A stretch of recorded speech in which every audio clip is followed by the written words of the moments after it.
Ephesians chapter 4, verse 28 says this, "Let him that stole steal no more, but rather let him labor, working with his hands the thing which is good, that he may have to give to him that needeth."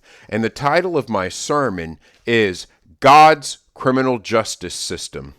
God's criminal justice system. Now, you see, here's the thing. Let me just get straight to the point. The way that criminal justice is done in today's world, especially in American society, is out of step with what the Bible teaches. It's not scriptural. Think about it. In today's criminal justice system, you could commit something less than a heinous crime. You could commit a drug possession or theft or something like that. And as a result of that, you get locked away for however many years. And then when you get out, you have a criminal record. And so you're unable to get suitable employment, which keeps you poor, which keeps you more likely to commit crimes that lead you to prison. Because here's the thing, the Bible is clear that poverty is one of the aggravating factors that leads to the prison pipeline. If you look at Proverbs chapter 30, the Bible clearly teaches that. Let me just go there. I'm going to get back to the scripture in Ephesians, but I just wanted to take a step into Proverbs chapter 30, verse 9, where it says this, "Lest I be full and deny thee and say, who is the Lord? Or lest I be poor and steal and take the name of my God in vain." So even God's word says that poverty is an aggravating factor in whether or not people commit crimes such as theft.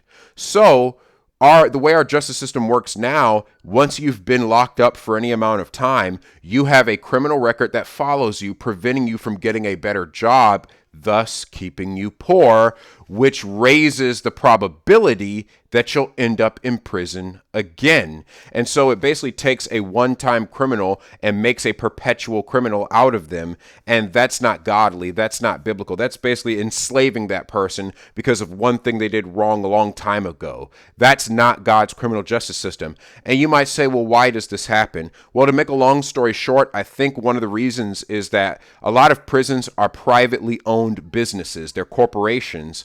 And as a result, they make their money by having a steady stream of inmates come in. That's what keeps the prison running. So in order to keep a steady stream of inmates running, one of the things that they have to do is make the laws so overly strict in certain places that even if you sneeze in the wrong direction, you're going to wind up in prison for a certain amount of years. That's how it works. That's why you have states with overly strict gun laws or overly strict laws about taxes or disposing of waste or things like that, because they're looking for reasons to lock people up so that they can get them locked into that cycle that makes the prison richer and makes the people poorer.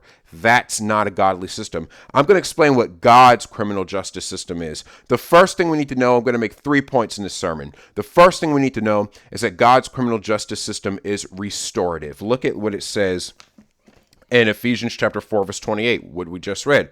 "Let him that stole steal no more." That's that person got caught, they got dealt with, right?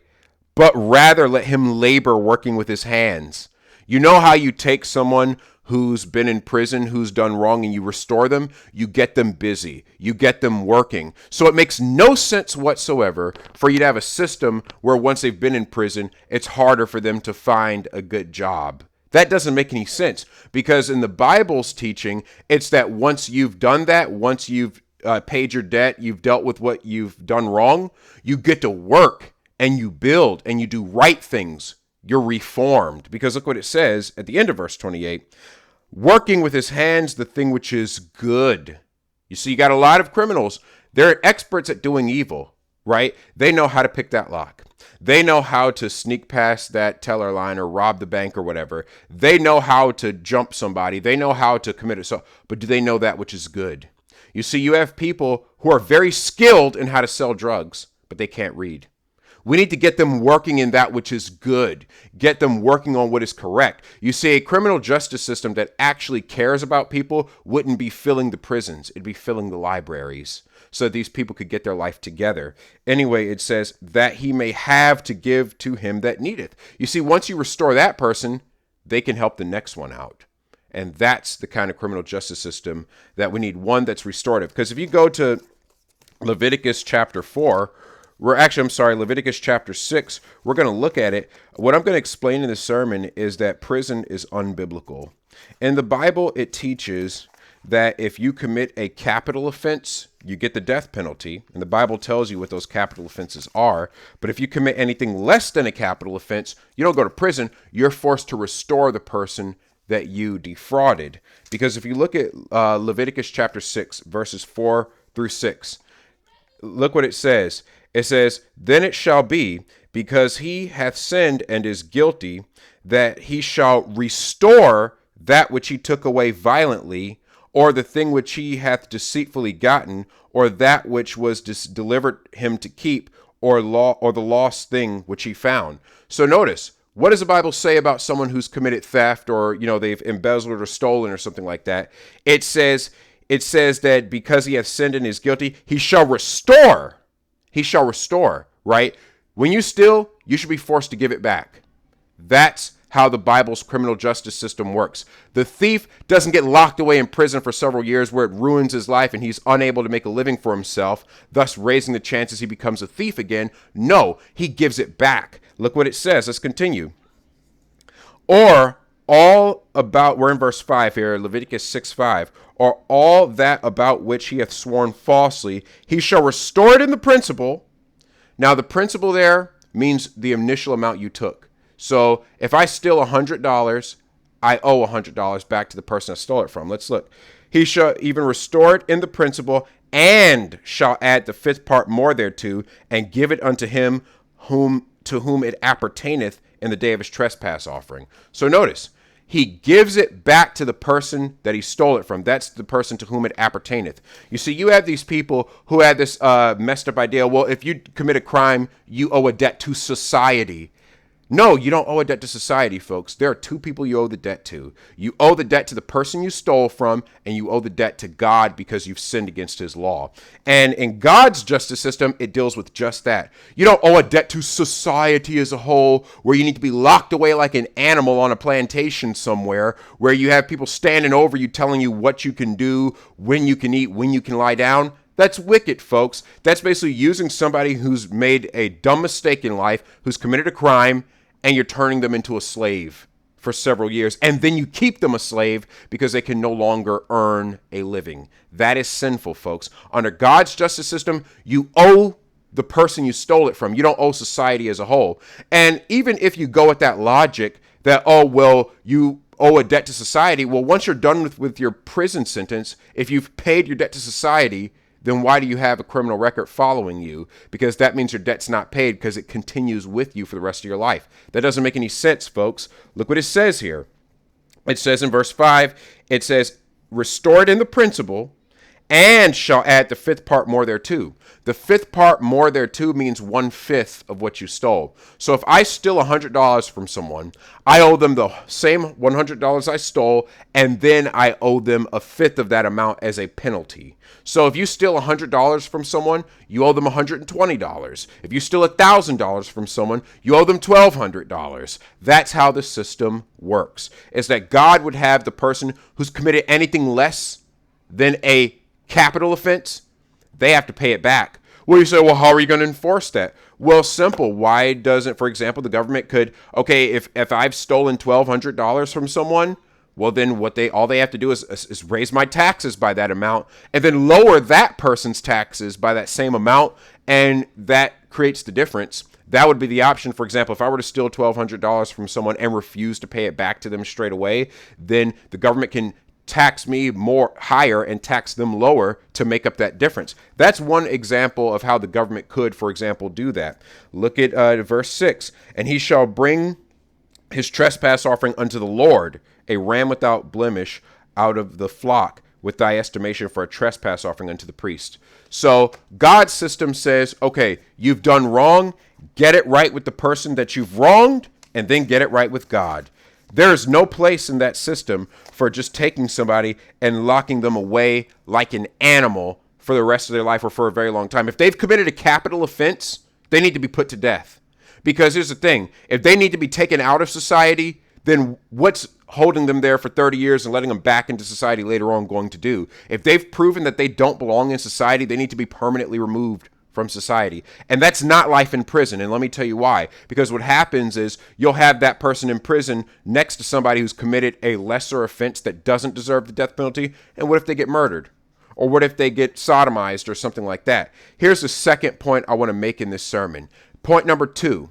The first point we made was that God's justice system is restorative. The second point, God's justice system is discerning. Okay, it makes the difference between what's a capital offense and what's not. Deuteronomy 17:6. At the mouth of 2 witnesses or 3 witnesses shall he that is worthy of death be put to death, but at the mouth of 1 witness he shall not be put to death. So you have a right to your day in court. You have a right to a trial. That's God's justice system. But God makes a distinction between what's not a capital offense and what is a capital offense. Because if you look at what's going on here, this is only for what's worthy of death. Let me give you an example in the Bible of a sin that's also a crime that's worthy of death. We're going to look at this very quickly and very simple. In Numbers chapter 35, look at verse 20 and 21. But if he thrust him of hatred or hurl at him by laying of weight, that he die, or in enmity smite him with his hand that he die, he that smote him shall surely be put to death, for he is a murderer. The revenger of blood shall slay the murderer when he meeteth him. So there you have it. That's a person who has committed first-degree murder, right? Because it says that they did it with hatred. That means they had a motive, right? It says that they hurled at that person. They had a means, right? And it says, or in enmity smite him. That's the intent. Because when you look at murder charges, you have to have motive, means, and intent. All of that is right there in verses 20 and 21. This is someone who lied in wait, someone who hatched a plan how they were going to end someone's life. That is murder, and that is worthy of the death penalty. So the Bible makes a distinction. Notice, with the thief, you just make him pay back what he stole and then some, and then he has to get right with God. With the murderer, you put them to death. However, in today's criminal justice system, both of these people would just spend varying amounts of time in a prison industrial complex plantation having their lives ruined. That's not scriptural. The murderer can no longer properly function in society. They should be executed. The thief can be restored, but you have to put a distinction between the two. And this is not the only example of a crime in the Bible that is worthy of the death penalty, that the Bible just says execute them. If you look at Deuteronomy chapter 22, verse 25, God puts the death penalty on rape. Leviticus 20:13 puts the death penalty on sodomy. And if you apply Luke 17, verse 2 to all of its applications, that would be an argument for putting the death penalty on pedophilia. But technically, since pedophilia is a form of rape, you could even lump that under Deuteronomy 22:25 as well. So God reserves the death penalty for the most heinous of crimes: murder, sodomy, rape, things like that, where you can no longer function in society because you're an imminent danger to everyone around you, because you're a sociopath, basically. Those people God executes, or God has them executed. But anything less, like take this incident with George Floyd and Derek Chauvin, for example. What that officer should have done was just written him a ticket for the amount that he stole. Okay, so say George Floyd counterfeited a $20 bill. That means that he just stole $20. So according to God's law, especially Leviticus chapter 6, that means that if George Floyd stole the amount of $20 from somebody by paying them a fake 20, he owes that person $24, and then he moves on with his life. That is what God's criminal justice system would have been in that situation. What you steal, you now owe, and then some. You don't take somebody who's done anything less than murder, sodomy, rape, things like that. You don't take that person and just ruin their lives and treat them like an animal. And law enforcement should not have the right to just take your freedom away on a whim. When a cop pulls up and pulls you over, that cop is taking away your freedom, because if you resist in the slightest, they're probably going to shoot you.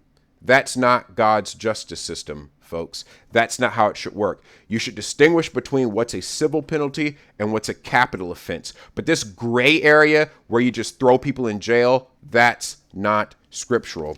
The third point I want to make, and the final point of this sermon, is that God's justice system is accountable.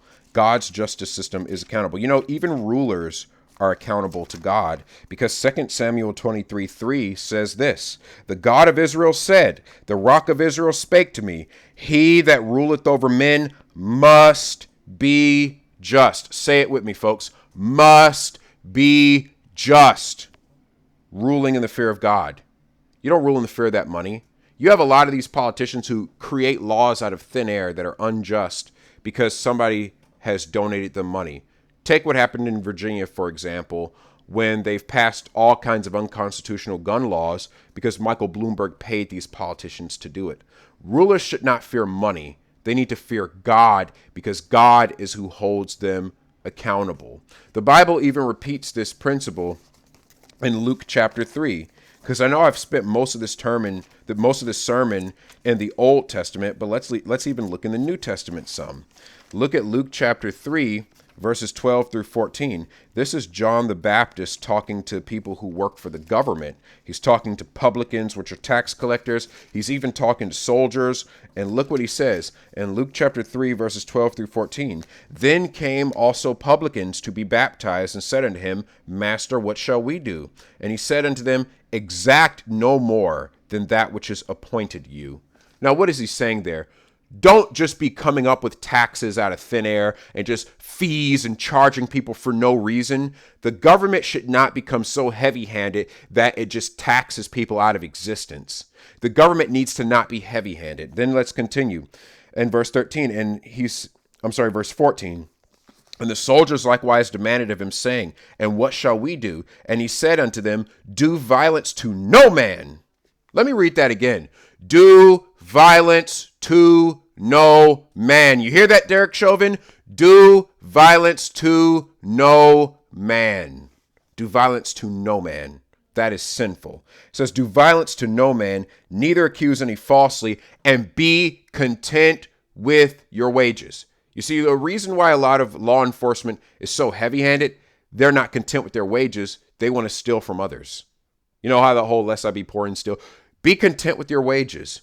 Don't go around falsely accusing people. You have these officers who do violence to people. They will cook up a reason to pull someone over and then cook up a reason to escalate the situation just so they can either shoot that person or arrest them falsely because they have a personal vendetta against that person, or because that person has something that they want and they want to steal it, put it in the evidence locker, and then steal it from the evidence locker later on. That is not godly, folks. God does not want law enforcement to be heavy-handed. That is wickedness. That is sinful. And you know what, rulers? You are accountable to God at the end of the day, because the Bible says in Romans chapter 13, it talks about how accountable rulers are to God.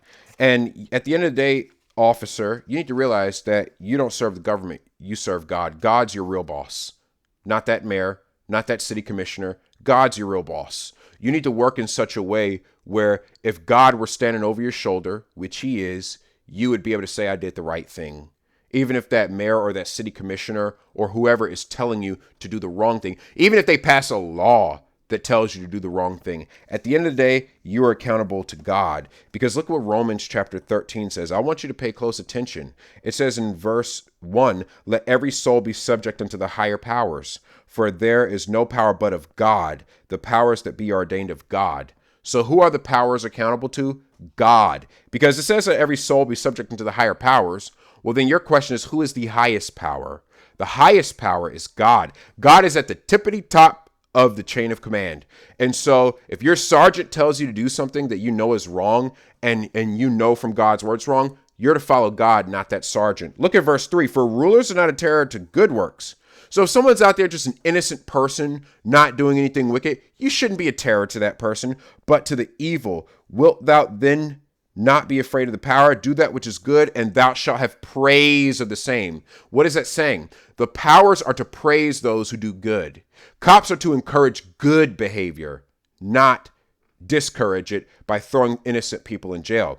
Now I'm going to end at the top of verse 4 here with this particular chapter. For he is the minister of God to thee for good. Who is the ruler accountable to? God. Who is the citizen accountable to? God. Why? For good. That is a restorative criminal justice system, folks. That's what we need to realize. We need to have cops that play the role of mediator, not confiscator. Cops need to be praising people that do good and terrorizing those that do evil. But to just invent laws out of thin air to cook up a reason to do violence to people, that is not godly. And if we are to have a criminal justice system that pleases God, that must change.